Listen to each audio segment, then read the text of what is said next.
Теракты в Брюсселе решительно осудил Владимир Путин. Владимир Путин и Дмитрий Медведев выразили соболезнования королю Бельгии Филиппу. Российские спецслужбы предупреждали своих коллег в Брюсселе, что еще раз подчеркивает, это провал европейских спецслужб.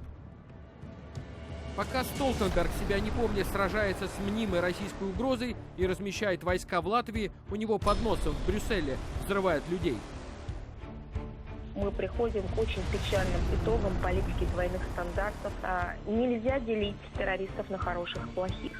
Нельзя их поддерживать в одном регионе и при этом думать, что эта страшная болезнь современного мира не придет в другую часть планеты. Это маленькая тренировка, которую сегодня проводят террористы, и она связана с предстоящими большими массовыми мероприятиями, такие как чемпионат Европы по футболу, который состоится в Париже. Насколько уязвимой стала Европа, эффективно бороться с ним, конечно, нужно только объединение сил.